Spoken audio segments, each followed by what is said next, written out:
Good morning, children. Good morning, good morning, good morning. Today I am going to discuss about heat capacity. It's one of the very important topic of chapter thermodynamics. अब देखो बच्चे, thermodynamics में हमने बहुत सारे topic discuss कर लिया है. अभी मैं डिस्कस करूंगा हीट कैपेसिटी के बारे में. अब देखो बच्चे, बहुत ध्यान से देखना, बहुत अच्छा कॉन्सेप्ट है ये.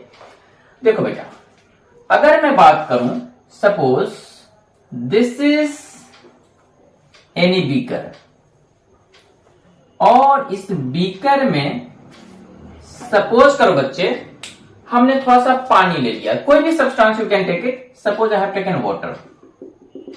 Suppose this is the beaker. In this beaker I have taken water. The water I have taken. और इस वाटर का टेम्परेचर है suppose 20 degree centigrade. 20 degree centigrade और 20 degree Celsius, anything you can think. अब बच्चे, इसको अगर मैं हीट करूंगा, इसको अगर मैं हीट किया तो इसका टेम्परेचर इंक्रीज होगा. यस, इंक्रीज होगा. इसको सपोज मैंने हीट किया तो इंक्रीज होगा. सपोज हमने कितना हीट प्रोवाइड किया? Suppose Q amount of heat. क्या हमने प्रोवाइड किया? Q amount of heat. कितना हीट? ये हीट हमने प्रोवाइड किया, कितना? क्यू. अब बच्चा, कुछ तो हमने हीट इसको प्रोवाइड किया, जिस हीट से अगर इसका टेम्परेचर 20 से 21 डिग्री सेंटीग्रेड और 21 सेल्सियस बढ़ जाए.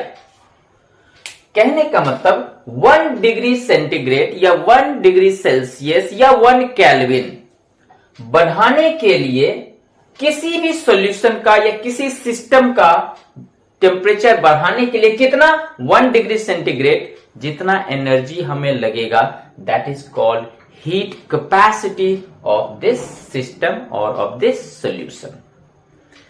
तो कहने का मतलब क्या समझ में आया? 1 डिग्री सेंटीग्रेड बढ़ाने के लिए हमें जितना हीट लगाना पड़ेगा, जितना हीट प्रोवाइड करना पड़ेगा, that amount of heat is called heat capacity. Topic दिख रहा है, हीट कैपेसिटी. तो क्या है, इससे हमें क्या समझ में आया? Amount of heat required to increase the temperature of any substance by 1 degree centigrade is called heat capacity. ठीक है. तो बेटा फिर से एक चीज देखो. सपोज करो एक दूसरा हमने बीकर लिया.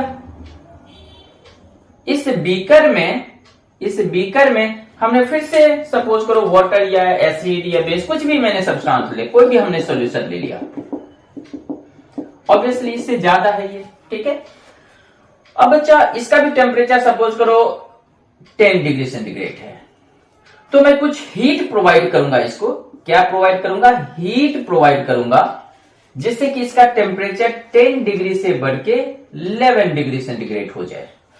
तो 10 डिग्री से 11 डिग्री सेंटीग्रेड हीट पहुंचाने में, इंक्रीज करने में हमें जितना हीट प्रोवाइड करना पड़ेगा, that is only called heat capacity. Heat capacity. ठीक है. तो इससे हमें क्या पता चला बेटा? Amount of heat required to increase the temperature of any substance by 1 degree centigrade और 1 kelvin is called heat capacity of that substance. या थर्मोडायनेमिक्स के टर्म में सुनोगे तो ऑफ दैट सिस्टम. ठीक है. तो हीट कैपेसिटी समझ में? क्या हीट कैपेसिटी? किसी भी सॉल्यूशन का टेम्परेचर 1 डिग्री सेंटीग्रेड बढ़ाने के लिए मुझे जितना हीट प्रोवाइड करना पड़ेगा, that is only called heat capacity. ठीक है. अब चलो, अब एक बार मैं इसको रब करके फिर से आगे मैं सॉल्यूशन पे आ रहा हूं. देखो,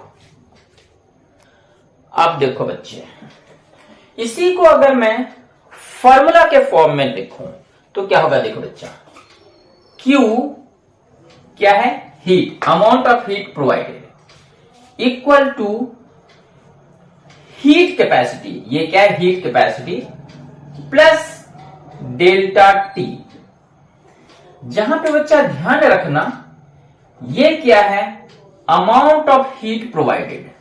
amount of heat provided. Provided, जितना हीट हमने सप्लाई किया, ये क्या है? Heat capacity. ये क्या है? Heat capacity. Heat capacity. और ये है चेंज इन द टेम्परेचर। जैसे कि बेटा यहां पे हमने change in temperature 1 degree centigrade किया, अगर 10 होता तो 10 यहां पे हो जाता चेंज इन टेम्परेचर। ठीक है, सपोज यहां पे टेम्परेचर T1 है, ये T2 है, तो डेल्टा टी कितना हो? डेल्टा टी यहां पे हो गया 1। अगर 20 से 25 होता तो डेल्टा टी हो जाता 5। ठीक है, तो वहां उसी ढंग से यहां पे चेंज इन द टेम्परेचर ये वैल्यू है बेटा। तो ये क्या है? Change in the temperature. Change in temperature. I think ये दिख रहा है लास्ट तक। ठीक है, अब देखो बेटा, तो हमें ये क्या समझ में आया? ये क्या है? अमाउंट ऑफ हीट प्रोवाइडेड, जितना हीट हमने सप्लाई किया। ये क्या है? Heat capacity. Heat capacity means amount of heat required to increase the temperature of any substance by 1 degree centigrade. 1 degree centigrade बढ़ाने के लिए जितना हमें हीट लगाना पड़ेगा, that is only heat capacity. ठीक है, और ये कितना सेंटीग्रेड बढ़ा? जैसे कि 20 से मैंने 21 लिया तो डेल्टा टी हो गया 1। अगर 20 से हमने 30 ले लिया तो डेल्टा टी हो गया 10। 20 से हमने 25 लिया तो डेल्टा टी हो गया 5। तो ये चेंज इन द टेम्परेचर। अब देखो बच्चा, अगर सपोज करो बेटा चेंज इन द टेम्परेचर में 1 लिया, तो क्या इसी को मैं ऐसे लिख सकता हूं? देखना, Q equal to C, just wait बेटा, ये प्लस नहीं मल्टीप्लाई होगा, sorry for this, this is multiplication है, ये मल्टीप्लाई होगा बेटा। ओके, C और यहां पे मल्टीप्लाई होगा into change in the temperature is 1, क्योंकि यहां पे हमने 1 लिया। तो क्या मैं लिख सकता हूं बच्चा इसी को Q इक्वल टू C, यानी कि अगर चेंज इन द टेम्परेचर है 1 degree centigrade, if change in the temperature is 1 degree centigrade, ठीक है, 1 डिग्री सेंटीग्रेड, ये जो हमने डेल्टा टी 1 लिया है, और या 1 केल्विन कुछ भी ले सकते हो, तो उस कंडीशन में amount of heat provided is equal to heat capacity. इसीलिए तो हमने बोला था amount of heat required to increase the temperature of any substance by 1 kelvin और 1 degree centigrade is called heat capacity. ठीक है, तो यहां तक समझ में आ गया, हीट कैपेसिटी क्लियर। अब चलो बच्चे, एक बार मैं और भी इसको एक नए ढंग से समझता हूं। देखो बेटा, चलो इसको यहां पे अभी रहने दो, चलो एक और भी चीज मैं समझ रहा हूं। देखो, इसी चीज को मैं लिख सकता हूं बेटा Q अब इक्वल टू हीट कैपेसिटी। देखो बेटा, सपोज करो इसमें हमने लिया 10 मोल सोल्यूशन, तो 1 मोल सोल्यूशन का हीट कैपेसिटी अलग होगा। हमने 10 मोल लिया तो 10 मोल को 1 डिग्री सेंटीग्रेड बढ़ाने के लिए जितना एनर्जी लगेगा that is heat capacity. But 1 मोल के लिए कितना होगा? टोटल 10 मोल के लिए जितना था heat capacity C upon total number of moles. तो देखो बेटा, ये क्या था, ये ध्यान रखना फिर से, यहां पे ये था मेरा हीट कैपेसिटी, बट इसको नंबर ऑफ मोल से मैं डिवाइड कर दूं तो ये हो गया मोलार हीट कैपेसिटी। ये था heat capacity, number of mole से अगर मैं डिवाइड कर दूं तो मुझे मिल गया molar heat capacity, that mean heat capacity of 1 mole. तो this is called molar heat capacity. क्या? Molar heat capacity. Okay, molar heat capacity. Heat capacity, 1 mole solution का 1 डिग्री सेंटीग्रेड बढ़ाने के लिए जितना हीट प्रोवाइड होगा that is only called molar heat capacity. Amount of heat required to increase the temperature of any substance by 1 degree centigrade, but condition क्या है? वो जो सब्सटेंस होना चाहिए वो होना चाहिए ओनली 1 मोल। डन।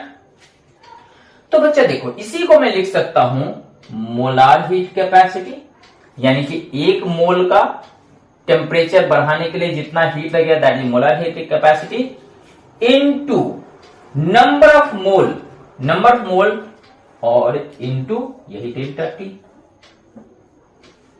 तो मेरा क्यू निकालने का, यानी कि कितना हीट मैं प्रोवाइड करूंगा वो निकालने का एक फॉर्मूला ये, दूसरा फॉर्मूला ये, तीसरा फॉर्मूला एक और भी है। देखो बेटा, Q equal to small C. Small C क्या होता है बच्चा? ये होता है स्पेसिफिक हीट। ये क्या है? Specific heat. Specific heat. तो अब स्पेसिफिक हीट, चलो इसको भी मैं समझा रहा हूं। स्पेसिफिक हीट क्या होता है? It is the amount of heat required to increase the temperature of 1 gram of any substance by 1 degree centigrade. अगर यही देखो बेटा, यही जो हमने सॉल्यूशन लिया, अगर इसको मैं सिर्फ 1 ग्राम ले रहा हूं, सिर्फ 1 ग्राम लूंगा, तो 1 ग्राम का 1 डिग्री सेंटीग्रेड बढ़ाने के लिए जितना हीट प्रोवाइड करूंगा, that is called heat capacity. तो amount of heat required to increase the temperature of any substance by 1 degree centigrade और 1 kelvin is called heat capacity, sorry specific heat. ठीक है। अब देखो बेटा, क्यू निकालने के लिए specific heat into given mass, ध्यान रखना है मास होना चाहिए ग्राम में। ठीक है। 1 ग्राम का 1 डिग्री सेंटीग्रेड बढ़ाने के लिए जितना हीट प्रोवाइड होगा, that is said to be specific heat, total mass. ठीक है। और इनटू डेल्टा टी, फिर ये। तो हमें क्या समझ में आया? देखो बच्चे, हमें क्यू निकालने का एक फॉर्मूला ये मिला, जिसमें हमने लिया था हीट कैपेसिटी। हीट कैपेसिटी क्या था? Amount of heat required to increase the temperature of any substance by 1 degree centigrade. Any substance, चाहे कितना भी मास हो या कितना भी मोल हो। इसी को मैं ऐसे लिख सकता हूं, तो इसके जगह पे बेटा अब मैं ये डाला, यानी कि molar heat capacity into number of mole into फिर यही delta T, change in the temperature. इसी को मैं ऐसे भी लिख सकता हूं बेटा, यहां क्यू, दैट मीन फिर से amount of heat provided equal to specific heat. Specific heat क्या होता है? Amount of heat required to increase the temperature of 1 gram of any substance by 1 degree centigrade. तो ये 1 ग्राम का टेम्परेचर 1 डिग्री सेंटीग्रेड बढ़ाने के लिए, ये 1 मोल का टेम्परेचर 1 डिग्री सेंटीग्रेड बढ़ाने के लिए, और ये पूरे सॉल्यूशन का टेम्परेचर 1 डिग्री सेल्सियस बढ़ाने के लिए। तो और ये तो गिवन मास है, और ये चेंज इन टेम्परेचर। तो मेरे पास एक फार्मूला, 2 फार्मूला और 3 फार्मूला मिल गया। किस चीज के लिए? Amount of heat provided find out करने के लिए। तो इससे हमें 3 पॉइंट समझ में आया बहुत अच्छी तरह। और पहला था स्पेसिफिक हीट। स्पेसिफिक हीट फिर से मैं बता रहा हूं, amount of heat required to increase the temperature of any substance by 1 degree centigrade. ठीक है, बाय 1 डिग्री सेंटीग्रेड। उसके बाद molar heat capacity, amount of heat required to increase the temperature of 1 mole of any substance by 1 degree centigrade. ठीक है। और ये था specific heat, amount of heat required to increase the temperature of 1 gram of any substance by 1 degree centigrade is called specific heat. और Q निकालने का first method, second method, third method, that mean 3 formulas. Okay. तो I think heat capacity समझ में आ गया। Next video में मैं समझाऊंगा ये कैसे रिलेट होता है अगर मैं वॉल्यूम कांस्टेंट कर दूं बेटा, यानी कि अगर एक चीज और भी मैं बताऊं, CV और CP, इसमें क्या रिलेशन है बेटा, ये मैं नेक्स्ट वीडियो में बताऊंगा, जो कि बेस्ड होगा इसी के कॉन्सेप्ट पे। Okay, thank you, thank you, thank you.